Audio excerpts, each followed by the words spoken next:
সাবেক প্রধানমন্ত্রী ও BNP chairperson Begum Khaleda জিয়ার দ্রুত রোগ মুক্তি কামনায় নেত্রকোনা পৌরসভার নাগরিক সমাজের উদ্যোগে দোয়া ও মিলাদ মাহফিল অনুষ্ঠিত হয়েছে।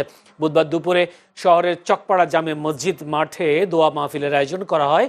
এদিকে মুন্সিগঞ্জের গজারিয়ায় সাবেক প্রধানমন্ত্রী বেগম খালেদা জিয়ার রোগ মুক্তি ও সুস্থতা কামনায় দোয়া মাহফিল ও কাঙ্গালি ভোজ অনুষ্ঠিত হয়েছে।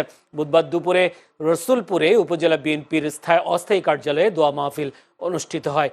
অন্যদিকে বগুড়ার সারিয়াকান্দিতে দুর্গম চরাঞ্চলে কার্নিবাড়ে ইউনিয়ন সাইবার দলের উদ্যোগে সাবেক প্রধানমন্ত্রী বেগম খালেদা জিয়ার রোগ মুক্তি কামনায় দোয়া মাহফিল অনুষ্ঠিত হয়েছে। বুধবার বিকেলে ফ্ল্যাগ সেন্টার বাজারে দোয়া মাহফিলে প্রধান অতিথি ছিলেন বাংলাদেশ জাতীয়তাবাদী সাইবার দলের সারিয়াকান্দি উপজেলা শাখার সভাপতি জুলফিকার আলম রনু। এছাড়া নরসিংদীর বেলাবতে বিএনপি চেয়ারপারসন বেগম খালেদা জিয়ার আশু রোগ মুক্তি কামনায় দোয়া মাহফিল অনুষ্ঠিত হয়েছে। বুধবার উপজেলার আমলাব ইউনিয়নের লাখপুর উচ্চ বিদ্যালয় মাঠে দোয়া মাহফিলে সভাপতিত্ব করেন ইউনিয়ন বিএনপির সভাপতি আউয়াল ভুইয়া।